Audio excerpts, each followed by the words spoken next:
And it's still this beautiful Thursday morning. Good morning for those of you who are just tuning in. 36 minutes past 7.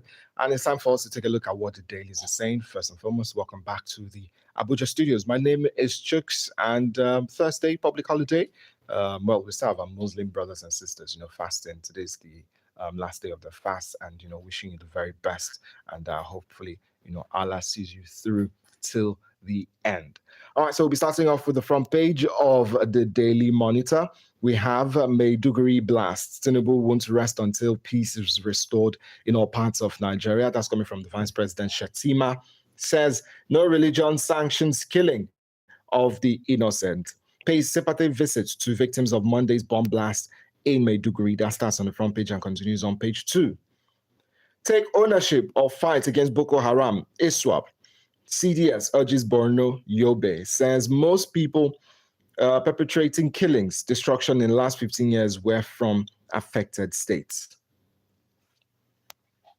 Anambra, Governor Soludo sacks all political appointees. That starts on the front page and continues on page 2. Cocaine importation. NDLEA secures conviction of 10 Filipino sailors. Vessel, page 4. Umahi seeks anti-corruption probe of federal road projects, page 2. NSIA, UK firm signed $500 million dairy deal. That's on page 2. Borno terrorist death toll rises to 80 in Malam Fatori battle, page 4. And that's it for the Daily Monitor. And for those of you who cannot probably listen on the radio at the moment, you can tune in live on YouTube. Yes, we are currently streaming live, and other programs subsequently will be coming through on YouTube as well, the likes of Political Platform, the news as well at 12 and 4 p.m. All right, now to the Standard Times. We have Borno military kill ISWAP commanders, over 60 fighters. That's from the army on page 4. Shawwal Crescent not sighted. Sultan declares Friday Eid al-Fitr on page 4. I don't fight like pigs. Dele Momodu fires back at Reno. Fani Kayode, page 3. Soludo sacks political appointees. Orders immediate handover, page 4. 2027. Power Minister Adelabu to resign without achieving 6,000 megawatt electricity targets, page 2. IGP disburses 2.4 billion naira to families of fallen officers, moves to reform police welfare system, page 3. Serap urges King Charles to raise human rights concerns during Tinubu's visit, page 2. I am still in the PDP. Governor Bala Mohammed dismisses defection rumor to APC, page 3. Above the nameplate of the Standard Times, UK, Nigeria still fresh investment deals as bilateral trades rise to £8.1 billion pounds. Starts on the front page and continues on page 13. Blackout worsens as Gencos shut down gas plants over debt, page 2. Now to the Daily Global. We have Eid al-Fitr. Sultan declares Friday as Shawwal 1, urges prayers. We also have IGP Disu represents 2.4 billion naira checks to families of fallen officers, reaffirms commitment.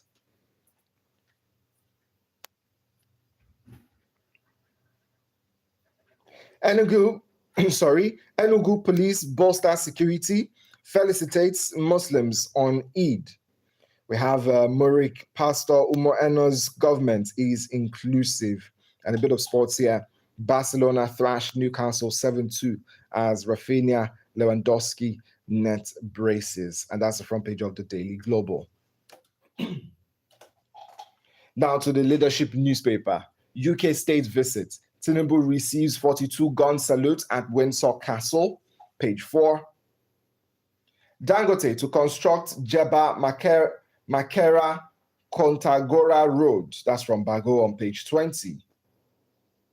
Troops kill 80 terrorists in failed assault on Malam Fatori, page 21.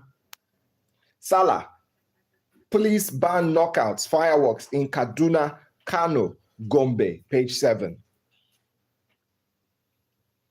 Governor Sani compensates victims of El Rufai's demolition with plots, page 24. Wike, why we are developing FCT satellite towns, page 6. Oil surge may derail rate cuts, inflation fight, Cardoso 1, starts on the front page and continues on page 4. Kano government, Emir Sanusi to lead restricted Durbar procession, page 21.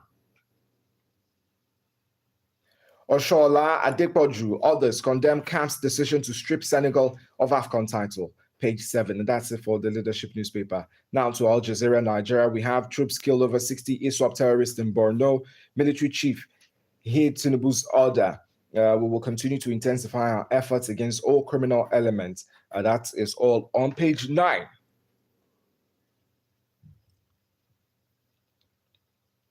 Eid al-Fitr, NSCDC deploys 53,500 operatives nationwide, page 2.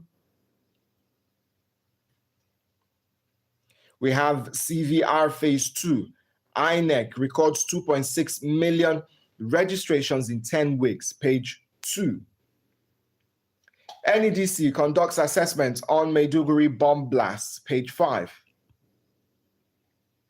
Supreme Court upholds AMCON's 22 billion naira sale of Lagos Hotel, page 15.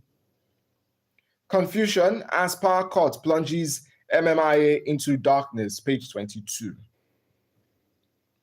Now, away from Al Jazeera, Nigeria to the Vanguard. Insecurity, how Nigeria spent 32.8 trillion naira on defense in 15 years. Defense gulps $44.641 billion, or 12.5% of 262.834 trillion naira budget. Nigeria records over 100,000 violent deaths since 2012. NAS probes defense spending. CDS seeks stronger police-civil defense collaboration, and Senate reps target March 31st passage of 58.47 trillion naira 2026 budget. All of that covered on page 5 of the Vanguard newspaper. Why Al-Majiri are infiltrating Abuja. That's the story on page 6 on the Vanguard. Maiduguri bombings. Military chiefs arrive Borno after Tinubu's directive, page 9. Nigeria receives 11,520 doses of HIV prevention injection, page 10. State police, concerns of Nigerians will be addressed. That's from the Senate on page 8. El Rufai's detention shows drift towards dictatorship. ADC tells Tinubu, page 13. And Nigeria's balance of payments falls 38% to $4.23 billion in 2025 on page 19. All right, so those are okay. We still have the Daily Trust. All right, so man loses 4 sons to Maiduguri explosions. As a very horrific one, starting off on the front page and continuing on pages 3 and 4. Iran war, crude oil prices inches to $110 per barrel. That's on page 8. Abductors of FCT communities members send account details for ransom, page 28. Jostle for Kwara governorship intensifies, page 19. How new BVN rules will curb fraudulent transactions, on page 14. And Kano government clears Emir Sanusi for Salah Durbar, page 6. We also have, lastly, from the Daily Trust, why Bala Mohammed foot drags on defection, page 6 of the Daily Trust. And lastly, to the Observer Times, we have ISWAP suffers crushing blow as military neutralizes 75 fighters in Malam Fatori. That's in to the Borno bombing story there. Page 1 covers that. Court adjourns case against 8 Chinese men, others accused of illegal mining, page 6.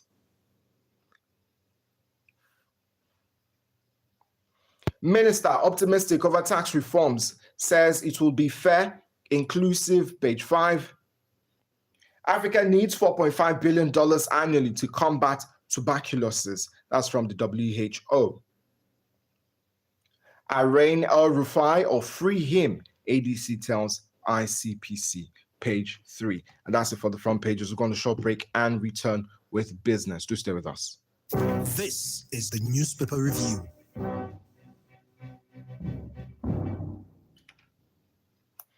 All right, welcome back. Taking a look at the Business NG, we have business stories here. Nigeria's old financial system is dead and buried, Cardoso tells investors. That starts on the front page and continues on page 2. Equity investors lose 900 billion naira as NGX index slips amid pre-Salah sell-offs. Starts on the front page and continues on page 2. Power Minister Adelabu to resign ahead of 2027 elections without achieving 6,000 megawatt target, page 9. Salah boost, NRC rolls out special train services across key Nigerian routes, page 2. And Nigeria tops global USDT adoption, outpaces major economies in 2026 ranking, page 2.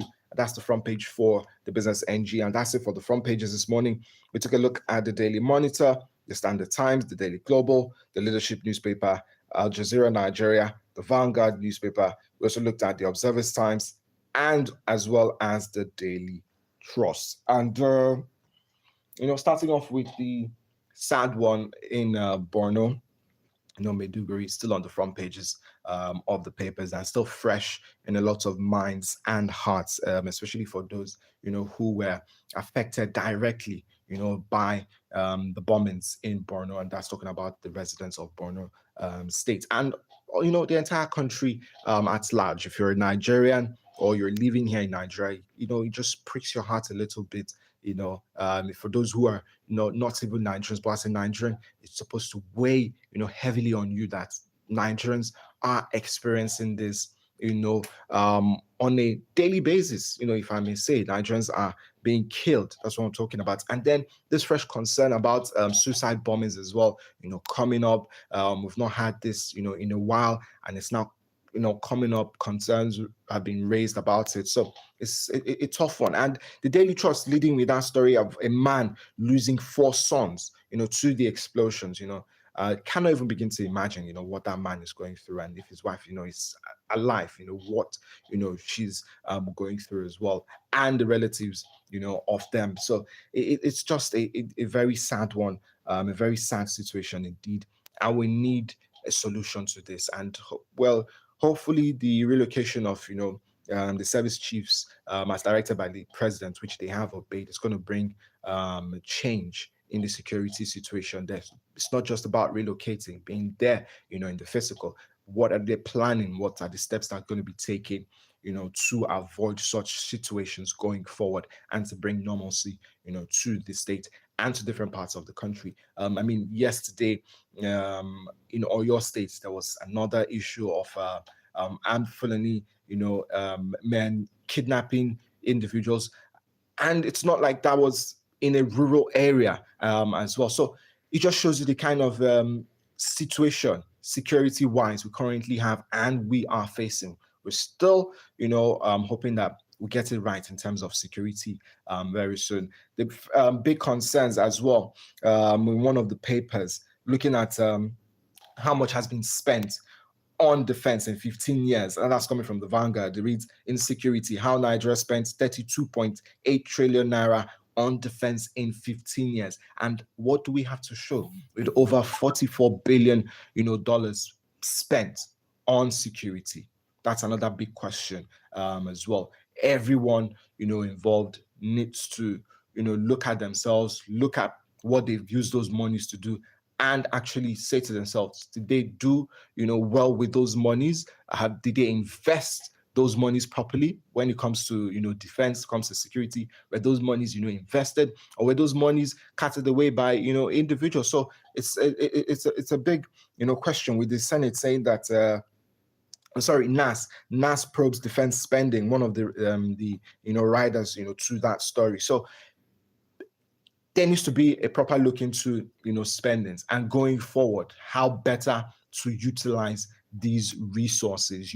What equipments can we get, to be able to win this war on insecurity? A whole lot of planning needs to be done. It's not just about budgeting huge sums of money, but budgeting and implementing, right. They go hand in hand. You can have the best, budgets and all of that, but when you do not use, the funds for the right things, when, military officers as well, security officers are demoralized, they're not properly taken care of, you're going to have, some problems, on your hands. And that goes also leads us to the story from, the police, the IGP, paying over, 2 billion naira to, next of kins, for falling heroes with the police. That's over 1,000 of them. So welfare needs to be paramount. And he's one who, since, assuming office, has talked about it, how the police officers need to be taking, good care of, better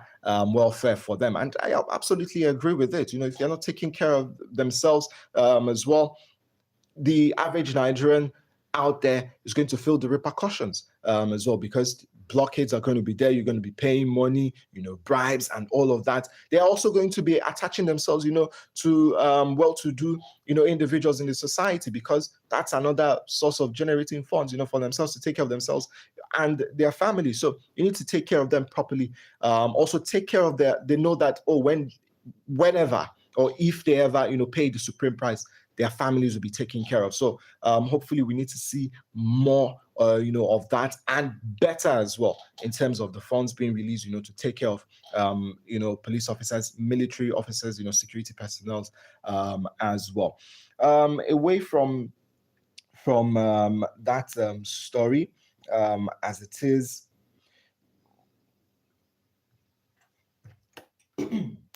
So away from that story now to the president's, visits, state visit in the UK. We'll get to I think the serious business of that visit today, 2-day visit. So we'll get to see, what benefits that visit is going to have on the Nigerian state and for Nigerians in diaspora as well, especially in the UK, because there's been complaints, about the stricter visa measures, for individuals also, which has affected Nigerians a whole lot. And this probably should be a good channel of discussion, by the Nigerian state to the UK on how they can actually, ease pressure, on Nigerians, because Nigerians, in the UK always thinking of, a new route to secure their stay, because the visas, they were on,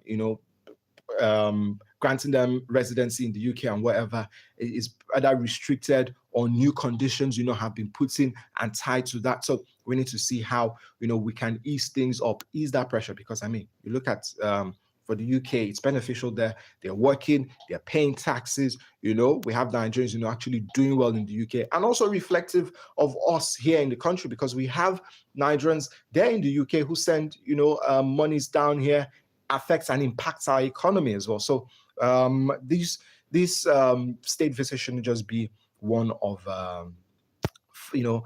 fun fair. It should be an opportunity to work, to make sure that Nigeria probably gets the needed partnership, right partnership, be it security, economic wise, trade, and all of that. So hopefully, on the second day today, the president will have all of that sorted out with his ministers, that he's, gone with on that trip. And seeing a little video where the king was trying to speak Yoruba, but he needs to work on it. Give him a pass mark, on that one as well. That's just on a lighter note.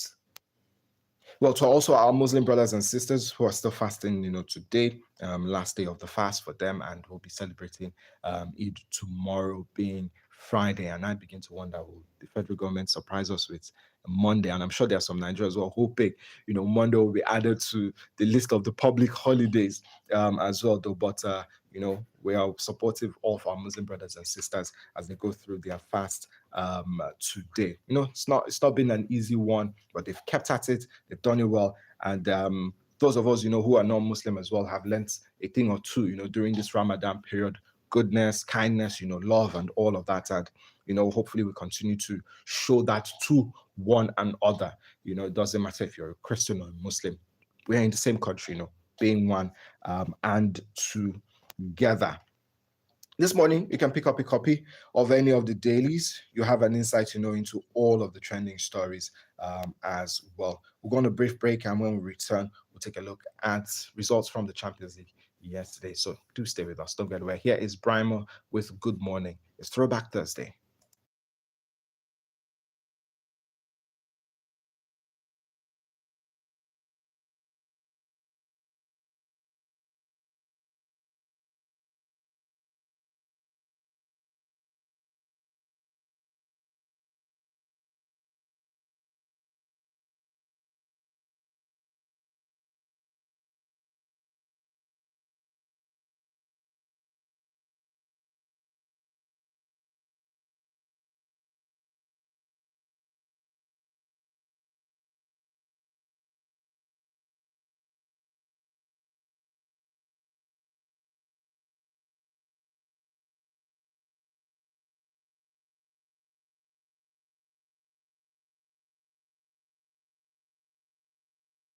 Raypower Sport. All right, welcome back. It's the Raypower 100.5 FM, the ultimate morning show on Raypower 100.5. And I'm still Chuck. It's time to take a look at results from yesterday.